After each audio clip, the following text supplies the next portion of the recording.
우리 성경 말씀 함께 보겠습니다. 성경 말씀은 에베소서 4장입니다. 에베소서 4장 11절에서 16절까지입니다.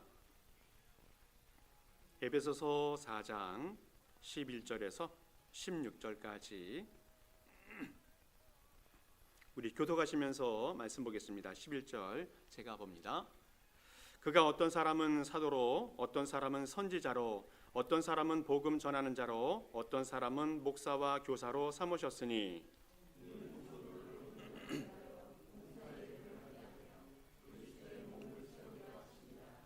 우리가 다 하나님의 아들을 믿는 것과 아는 일에 하나가 되어 온전한 사람을 이루어 그리스도의 장성한 분량이 충만한 데까지 이르리니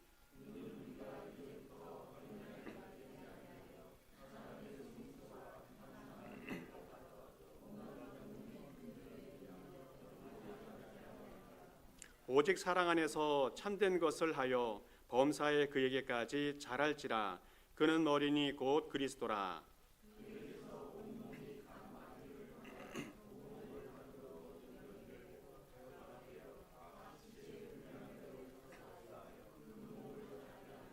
사랑 안에서 스스로 세우느니라. 아멘. 요즘 한국 사회의 여러 가지 이슈들을 보는 과정에 하나 큰 문제점을 지적하는 것이 출산율이 많이 저하되었다는 겁니다. 아마 선진국이 될수록 이런 출산율이 점점 떨어져 가고 있는데 유독 한국에만 독보적으로 1등을 하고 있다는 것이 이제 좀 아쉬운 문제 같습니다. 그 원인이 무엇인가에 대해서 여러 학자들이 지적을 하게 되어지는데 먼저는 인구학적인 원인을 제공하고 있어요. 뭐냐면 1970년도에 이제 산하 제한을 시작하면서 인구가 점점 줄어들고 출산할 수 있는 여성분들이 탄생이 적어지다 보니까 점점 감소하게 되어졌다는 이야기를 하는 겁니다. 자, 그런데 안타까운 것은 그 출산율 저하하는 그 폭이 2017년도 몇 년 전부터 급격하게 떨어지고 있다는 것이 더 큰 문제인 것 같습니다. 또 경제적인 원인을 이야기합니다. 교육비가 많이 들고 또 집값이 많이 폭등을 하여서 사는 것이 팍팍하고 또 직장 구하기가 어렵고 청년 실업이 있다 보니까 결혼이 늦어지고 그래서 출산율이 떨어진다는 이야기를 합니다. 또 하나는 문화적인 요인인데 전통적인 가족관이 다 깨어져 가고 있다는 겁니다. 예전 같으면 당연히 나이가 되면 결혼을 하고 아이를 출산하고 가정을 이루는 것이 마땅한데 요즘에는 전통적인 가족관이 다 변화되고 있다는 겁니다. 결혼이 늦어지고 또 비혼주의가 있고 또 물질주의 또 가족간의 불화 이런 것들 때문에 가정에 대한 부정적인 이미지가 쌓여지게 되어져서 출산율이 떨어지게 되어진다는 겁니다. 여러 가지 복합적인 요인이 있겠지만 한마디로 말한다면 아이 키우는 것이 힘들다는 겁니다. 사람을 키워내는 것이 정말 힘든 현실이 되었다는 것을 반증해 주고 있습니다. 아이를 출산하는 것도 어려운 일이고 힘든 일이겠지만 그것보다 더 힘든 것이 아이를 키우는 일이라는 것을 많이 경험하면서 이런 문제가 발생하는 것 같습니다. 그래서 사람들에게 물어봐요. 당신은 지금 아기 키울래 아니면 출근해서 일할래 물어보면 대부분의 사람들이 출근해서 일한다고 이야기합니다. 직장 생활하고 돈을 버는 것이 쉬운 일은 아닙니다. 그럼에도 불구하고 아이 키우는 것이 더 힘들기 때문에 출근해서 일하겠다는 것을 선택하는 사람들이 대부분의 모습이라는 겁니다. 아이를 키우는 것은 여러 가지 어려움을 감수해야 됩니다. 아이 하나 키우기 위해서 얼마나 많은 에너지를 투자해야 되는지 알 수 없습니다. 교육비가 많이 들고 경제적으로도 많은 부담을 갖게 되어집니다. 특별히 아이를 낳은 엄마는 일을 더 이상 할 수가 없기 때문에 경력이 단절돼야 합니다. 그리고 가부장적인 가정 분위기 속에서 나름대로 많은 희생과 수고를 해야 한다는 겁니다. 그리고 아이를 키우면서 많이 수고하고 애쓰고 그러면 나중에 보람이 있을 것처럼 생각되어지는데 요즘에는 그 덕보기도 힘든 세상이 되어져 버린 것이 지금이 아닌가 하는 생각이 들어집니다. 그럼에도 불구하고 우리가 꼭 해야 할 일이 무엇인가? 그것은 사람을 키워내야 한다는 겁니다. 사람을 세워내야 한다는 겁니다. 만약에 사람을 키우거나 사람을 세우지 아니하면 미래가 없다는 거예요. 그 공동체는 소멸되어진다는 겁니다. 지금 이 시간에도 보면 가정이 점점점 줄어져 가고 있습니다. 유치원이 사라지고 학교가 없어지고 있고 마을이 폐허가 되어 가고 있습니다. 또 교회도 이것에 영향을 받아서 많이 어려움을 겪고 있다는 겁니다. 지난주에 저는 여러분과 함께 사람을 살리는 교회에 대한 말씀을 나누었는데, 이제는 사람을 살려내었다면, 사람을 태어나게 했다면 이제는 사람을 세우고 사람을 키우는 교회가 되어져야 한다는 겁니다. 예수님께서 말씀을 가르치시고 또 복음을 선포하시고 사람들을 치료하신 모든 목적들은 교회를 세우고 사람을 세우기 위한 그런 목적으로 이 일을 행하셨다는 겁니다. 12제자를 세우시고 70인의 제자를 세우셔 파송을 시키고 또 마가의 다락방에서 120명의 기독교인들이 기도하면서 교회를 세워갔습니다. 또 7명의 집사님을 세워서 초대교회가 세워지고 교회가 든든히 세워가는 모든 과정들은 사람을 세움을 통해서 이 일이 이루어졌다는 거예요. 오늘 성경 속에서도 바울이 에베소 교회를 세우기 위해서 하나하나 중요한 것을 제시하고 있는데, 그것이 바로 사람을 세워야 된다. 사람을 세워야 된다. 오늘 11절, 12절 말씀에 이렇게 말하고 있습니다. 그가 어떤 사람은 사도로 세우고, 어떤 사람은 선지자로 세우고, 어떤 사람은 복음을 전하는 자로 세우고, 어떤 사람은 목사와 교사로 세워야 이는 그리스도의 몸을 세우고 또 온전히 봉사하고 또 헌신을 통해서 그리스도의 몸을 세우려 한다. 사람을 세워야 교회가 세워진다는 말씀을 오늘 해주고 있습니다. 그래서 초대교회 이후에도 각 지역마다 교회가 세워지고, 교회가 세워진 후에는 하나님의 일꾼들이 세워짐을 통해서 교회가 건강하게 자랐던 것을 보게 되어집니다. 초대교회에 많은 교부들이 있었습니다.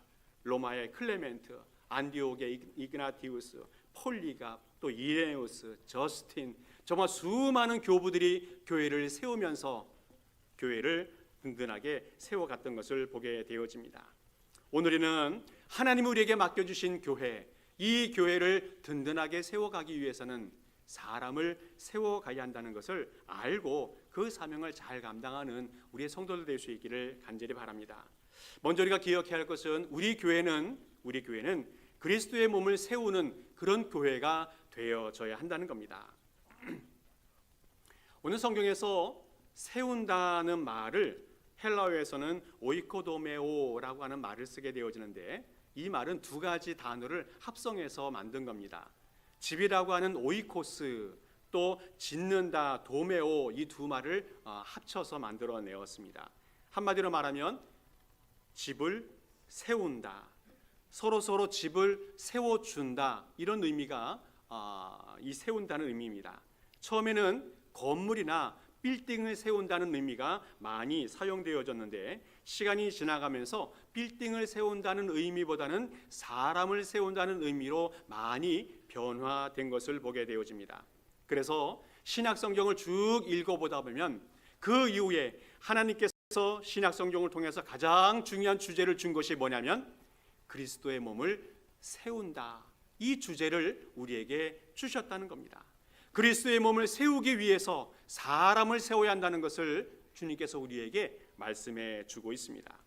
자, 그런데 오늘 그리스도의 몸을 세운다는 의미는 몇 가지 중요한 의미를 담고 있습니다. 먼저는 어떤 개인보다는 어떤 공동체에 유익을 준다는 그런 의미를 담고 있어요. 고린도전서 14장 4절 말씀 보면 이렇게 말하고 있습니다. 우리 같이 한번 읽어보겠습니다. 시작. 방언을 말하는 자는 자기의 덕을 세우고 예언하는 자는 교회의 덕을 세우나니. 아멘. 방언은 듣는 사람에게는 잘 못 알아듣기 때문에 유익이 별로 없습니다. 방언을 하는 그 개인에게 유익이 있습니다. 또 영적인 깨달음과 큰 은혜가 있게 되어집니다. 그러나 예언, 하나님의 말씀, 이것은 교회 공동체에 유익이 있다, 교회가 세워진다는 말씀을 해주고 있습니다. 오늘 우리는 하나님 말씀을 전하고 하나님의 은혜를 받음을 통해서 우리 교회 공동체가 세워지고 우리 교회 공동체를 세우는데 더 큰 관심과 목적을 두어야 한다는 겁니다.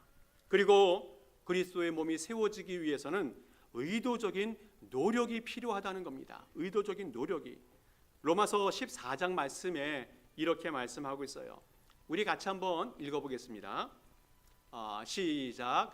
그러므로 우리가 화평한 일과 서로 덕을 세우는 일을 힘쓰나니. 아멘. 하나님의 일을 위해서 힘써야 한다, 힘써야 한다는 말씀을 하고 있습니다. 여기서 힘쓴다는 말은 빨리 달려간다, 추구한다, 갈망한다, 여러 가지 의미를 담고 있는데, 교회를 세운다는 것은 그냥 되지 않는다는 겁니다. 누군가는 노력하는 사람이 있어야 되고, 수고하는 사람이 있어야 되고, 누군가는 땀 흘리는 사람이 있어야 교회가 세워진다는 말씀을 하고 있습니다. 누군가는 정말 이 일을 위해서 목숨 바치는 사람이 있어야 교회가 세워진다 말씀해 주고 있습니다. 그러면서 교회 안에 모든 성도들이 이 일, 사람을 세우고 교회를 세우는 일에 적극적으로 참여하고 애쓸 것을 강력하게 권면하고 있다는 겁니다. 또 하나 교회가 세워지기 위해서는 필요한 것이 뭐냐면 얼마나 사랑하느냐, 얼마나 사랑하느냐, 이것이 필요하다는 겁니다. 고린도전서 8장 말씀에 이렇게 말하고 있어요. 지식은 교만하게 하며 사랑은 덕을 세운다. 지식은 종종 도움이 될 수도 있겠지만 교회 안에서 수많은 문제를 일으키기도 합니다. 그러나 교회를 진정으로 세워낼 수 있는 힘은 사랑 안에 있다는 겁니다. 교회를 진정으로 사랑하는 사람들이 모여 있을 때에, 그들이 수고하고 헌신할 때에 그 교회가 아름답게 세워질 수 있다는 겁니다. 우리 교회 공동체가 어떻게 하면 세워질 수 있을까? 저절로 되어지는 것은 아무것도 없습니다. 노력하는 사람, 수고하는 사람, 땀 흘리는 사람이 있어야, 정말 사랑하는 사람이 있어야 그 교회 공동체가 든든하게 세워질 수 있습니다. 이 교회를 세우기 위해서 예수 그리스도께서 십자가에 피 흘리시면서 이 교회를 그 몸 위에 세워 주셨습니다.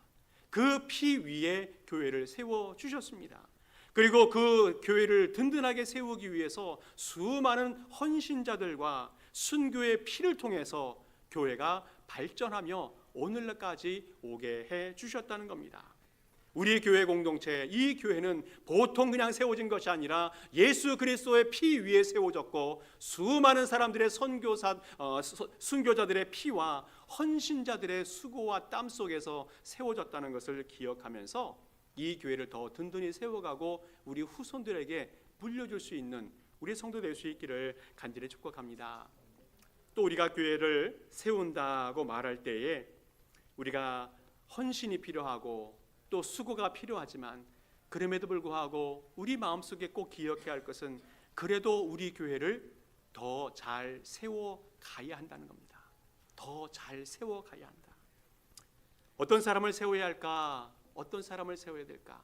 어떤 사람을 세워야 교회가 더 든든하게 세워질까? 오늘 성경 말씀 13절 말씀을 보게 되어지면 이렇게 말하고 있습니다. 우리 같이 한번 읽어보겠습니다. 시작. 우리가 다 하나님의 아들을 믿는 것과 아는 일에 하나가 되어. 아멘. 몇 가지 조건이 있는데, 세 가지 조건을 이야기하는데, 먼저 첫 번째 조건을 좀 보면 좋겠습니다. 우리가 다 하나님의 아들을 믿는 것과 아는 일에 하나가 되어야 된다. 이 말씀이 무슨 의미인지 오늘 세 가지를 한번 살펴보는 시간이 되면 좋겠는데, 먼저 이 말씀을 통해서 알 수 있는 것은 알아야 한다는 겁니다. 알아야 한다. 무엇을 아는가 하면 하나님을 알아야 한다는 것을 말씀해 주고 있어요. 우리가 믿음 생활을 할 때 여러 가지 믿음의 행위도 중요하겠지만, 정말로 중요한 것은 뭐냐면 믿음의 대상인 하나님을 알고 믿어야 한다는 것을 말씀해 주고 있어요. 우리는 하나님에 대해서 얼마만큼 많이 알고 있습니까? 하나님을 만질 수도 없고 또 음성을 들을 수도 없고 또 느낄 수도 없는 것처럼 살아가고 있지만, 하나님이 정말 살아계시고 이 시간에도 역사하고 계신데 그 하나님을 얼마만큼 많이 알고 살아가는가, 그 알고 살아가는 사람이 교회를 잘 세워갈 수 있다는 겁니다. 우리 하나님이 이 땅을 창조하신 이후에 이 세상을 주권적으로 다스리시면서 이 세상을 다스리시고 아름답게 만들어 가시는 그 하나님의 손길, 그것을 얼마만큼 많이 느끼며 또 체험하면서 살아가고 있는가 중요하다는 겁니다. 예수 그리스도는 어떻습니까? 예수 그리스도께서 우리를 구원하시는데 얼마나 놀라운 일들을 베풀어 주었습니까? 그것을 우리가 마음속에 느끼고 체험하면서 살아가고 있는가? 예수께서 우리를 위해서 피 흘려 주셨는데 그 피의 은혜가 우리 마음속에 새겨져 있는가에 대해서 우리는 깊이 알고 살아야 한다는 겁니다. 예수님은 구원을 위해서 또 교회를 세우기 위해서 얼마나 많은 수고와 노력과 정성을 들이고 있는지, 그 마음이 느껴지는지 우리는 그것을 알면서 살아가야 한다는 겁니다. 예수님을 잘 믿어야 되는데, 예수님을 잘 믿기 위해서는 예수님을 잘 알아야 한다는 겁니다. 예수님에 대한, 구원에 대한 바른 지식이 있고 그 바른 지식이 있어야 바른 믿음을 가질 수 있다는 겁니다. 그래야 그런 사람이 교회를 잘 세워갈 수 있다는 거예요. 출애굽기 32장 보게 되어지면 금송아지 사건이 하나 있습니다. 아론과 이스라엘 백성들이 하나님의 말씀을 받기 위해서 산에 올라간 모세를 기다리다가 지쳐서 금송아지 하나 만들어 놓고 이렇게 외칩니다. 이스라엘아, 이는 너희를 애굽 땅에서 인도하여 낸 너희의 신이니라. 얼마나 답답한 고백을 하고 있는지 모릅니다. 이 사람들이 만든 것이 애굽의 신을 만든 것도 아니고 가나안의 신을 만든 것도 아니고, 이 신이 바로 우리를 구원한 신이다, 출애굽한 신이다, 우리가 섬기고 믿어야 될 신이다라고 말하면서 금송아지를 만들어 놓고 그 앞에 축제를 벌이고 있는 모습을 보게 되어집니다. 이 사람들이 왜 이렇게 헷갈리는 그런 신앙을 갖고 있었었는가? 하나님을 만난 지 얼마 안 되어서, 또 말씀을 받은 지 얼마 안 돼서 이렇게 혼란스러운 것인가 생각해 보는데, 그래도 잘못된 것은 잘못된 것이라는 겁니다. 잘못된 지식과 잘못된 하나님을 알고 있었기 때문에 잘못된 믿음을 갖게 되어졌고, 그 잘못된 행위 때문에 얼마나 많은 큰 상처와 또 하나님의 심판이 있었는지 알 수가 없습니다. 우리는 하나님의 일꾼이 되어서 하나님을 잘 알아 하나님의 교회를 잘 세워갈 수 있기를 간절히 축복합니다. 또한 우리가 기억해야 할 것은 하나님이 우리에게 어떻게 살라고 말씀하셨는지 하나님의 뜻을 잘 알고 살아가야 한다는 겁니다. 호세아 선지자가 이런 말을 하고 있습니다. 4장 6절 말씀 보게 되어지면 이렇게 말하고 있는데, 우리 같이 한번 읽어보겠습니다. 시작. 내 백성이 지식이 없으므로 망하는도다. 내가 지식을 버렸으니 나도 너를 버려 내 제사장이 되지 못하게 할 것이요, 내가 내 하나님의 율법을 잊었으니 나도 내 자녀들을 잊어버리리라. 아멘. 내 백성이 지식을 버렸다, 그래서 망했다라고 말하고 있습니다. 이스라엘 백성들이 타락하고 하나님의 심판을 받는 패역한 백성이 된 이유가 하나님에 대한 지식을 버렸기 때문이다라고 말하고 있습니다. 뿐만 아니라 하나님 말씀을 가르쳐야 될 제사장들이 그 사명을 감당하지 못하고, 또 하나님 말씀을 배워야 하는 그 백성들이 그 모든 직무를 유기하고 있을 때에 하나님의 심판이 임하게 된다는 그런 하나님의 경고의 메시지가 오늘 나오고 있습니다. 하나님을 알려주는 말씀, 하나님을 가르쳐주는 말씀, 그 말씀에 대해서 얼마만큼 관심을 갖고 있는가에 대해서 우리에게 경각심을 주고 있다는 겁니다. 그러면서 호세아 선지자는 계속 말하고 있는 것이 이스라엘 백성들을 향해서 이렇게 이야기합니다. 호세아 6장 6절 말씀 보게 되어지면, 나는 인애를 원하고 제사를 원하지 아니하며 번제보다 하나님을 아는 것을 원한다 말하고 있습니다. 형식적인 제사나 번제보다도 하나님의 뜻을 알고 하나님의 말씀에 순종하며 살아가는, 사랑하며 살아가고 또 섬기며 살아가는 삶이 중요하다는 것을 오늘 말씀해 주고 있습니다. 제사가 중요하지 않다는 말씀이 아니라 헛된 제사나 형식적인 제사에 매여 있으면서 하나님 말씀을 저버리는 이스라엘 백성들에 대해서 한탄하시는 호세아 선지자의 외침이라는 겁니다. 그러면서 계속해서 6장 3절에서는 이렇게 말하고 있어요. 그러므로 우리가 여호와를 알자, 힘써 여호와를 알자. 정말 하나님을 알아가는데 열심을 내는 우리 성도 되기 바랍니다. 하나님의 뜻을 알아가는데 열심을 내는 우리 성도가 될 수 있기를 바랍니다. 그래야, 그런 사람이 되어져야 우리 교회를 바르게 세워갈 수 있다는 겁니다. 오늘 성경 말씀 13절 전반부 말씀을 또 한번 보게 되어지는데, 우리가 다 하나님의 아들을 믿는 것과 아는 일에 하나가 되어야 된다. 이 말씀은 하나님을 더 선명하게 알아가야 한다는 겁니다.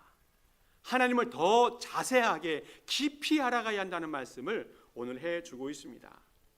여기서 하나님을 안다는 말씀은 체험적으로 경험하면서 하나님을 알게 된다는 것을 말하고 있습니다. 우리가 하나님을 정말 깊이 알기 위해서는 기도하면서 하나님의 응답을 받아봐야 하나님을 더 선명하게 알 수가 있습니다. 기도해 보고 기도한 후에 하나님의 응답을 받아본 사람이 하나님을 더 깊이 알 수 있다는 겁니다. 우리의 삶에 얼마나 많은 문제들이 있습니까? 경제적인 문제도 있고 질병의 문제도 있고 또 여러 가지 삶의 문제들이 많이 있는데, 그 문제를 붙들고 얼마만큼 하나님과 씨름하고 있습니까? 얼마만큼 하나님 앞에 매달려 기도하고 있습니까? 기도하면서 어쩔 때는 하나님의 응답을 받기도 하고 어쩔 때는 하나님의 거절을 받기도 합니다. 그러나 응답을 받든 거절을 받든 그 과정 속에서 하나님의 마음을 읽어낼 때에 우리는 더 좋은 신앙인으로 자라갈 수 있다는 겁니다. 성경을 보게 되어지면 아무 이유 없이 고통을 많이 받았던 욥에 대한 이야기가 나옵니다. 재산을 잃어버리고 자녀가 한순간에 다 죽어버리고 또 아내가 배신하고 도망가 버리고 몸에는 질병이 나타나서 너무너무 고통스러운 나날을 보내고 있습니다. 그런데 거기서 끝나지 아니하고 이 문제 때문에 친구들과 죄의 문제 때문에 논쟁을 하고 있는 그런 괴롭힘을 당하는 욥의 모습이 있어요. 성경에는 자세하게 표현되고 있지 않지만 이 문제 때문에 욥은 얼마만큼 하나님께 기도했을까 하는 생각이 들어집니다. 그러면서 마지막에 욥이 어떻게 고백합니까? 42장 5절 말씀 보면 이렇게 고백하는데, 우리 같이 한번 읽어보겠습니다. 시작. 내가 주께 대하여 귀로만 듣사오나 이제는 눈으로 주를 배움나이다. 전에는 내가 귀로 듣기만 하였사오니 이제는 눈으로 주를 배웁니다. 막연하게 알고 있었던 하나님, 피상적으로만 알고 있었던 하나님, 그 하나님을 직접 체험하고 경험한 후에 이렇게 고백하고 있습니다. 오늘 우리의 삶 속에서 우리는 얼마만큼 하나님 앞에 엎드리며 기도하는 삶을 살아가고 있습니까? 하나님 앞에 엎드려 기도하는 그 순간 자체가 하나님은 기뻐하는 순간이라는 거예요. 하나님을 의지하고 하나님을 믿고 하나님을 따르면서 주 앞에 엎드리는 그 순간, 하나님은 우리를 너무너무 기쁘게 받아주시고 우리를 사랑해 주시고, 우리가 원하는 기도, 원치 않는 기도, 어떠한 기도를 드리든지 그 기도를 받으시기를 원하시는 마음으로 우리를 받아주신다는 겁니다. 어쩔 때는 즐거운 마음으로 응답해 주실 때 그 하나님의 마음을 느껴보셨는지, 어쩔 때는 하나님이 거절하시면서 야, 내가 그거는 들어주지 못해 라고 하는 거절하시는 그 하나님의 거절의 마음을, 마음 아픈 마음을 느껴보셨는지, 우리는 기도를 통해서, 응답을 통해서 하나님을 알아가야 한다는 겁니다. 우리는 기도를 통해서 들어주시는 하나님, 어쩔 때는 들어주시지 않는 하나님, 그 하나님을 체험하며 살아가는 우리 성도 될 수 있기를 바랍니다. 이 과정을 통해서 하나님을 더 많이 알아가고 더 깊이 알아가면서 우리의 신앙이 성숙되어지고 그 신앙을 통해서 교회를 더 든든하게 세워갈 수 있기를 축복합니다. 또 주님께서 우리를 하나님을 더 알아가는 과정을 주시는데 그것은 말씀을 읽고 순종해 봐야 하나님을 더 알아갈 수 있다는 겁니다. 하나님 우리에게 말씀을 주시고 읽고 또 공부하게 하시는 목적은 하나님 앞에 그 말씀을 통해서 은혜를 받고 또 그 말씀을 순종하기를 원해서 주신다고 믿습니다. 매일매일마다 하나님을 읽고 말씀을 읽고 또 묵상하면서 하나님의 음성을 들어보셨습니까? 하나님의 마음을 느껴보셨습니까? 또 하나님의 말씀하시는 그 말씀을 실천해보고 순종해보려고 몸부림쳐 보았는가? 우리는 하나님 앞에 순종하면서 하나님의 기쁨이 되어져서 하나님의 축복과 인도하심을 받으면서 정말 주님이 우리를 얼마나 많이 사랑하셨는지를 느껴보셔야 된다는 겁니다.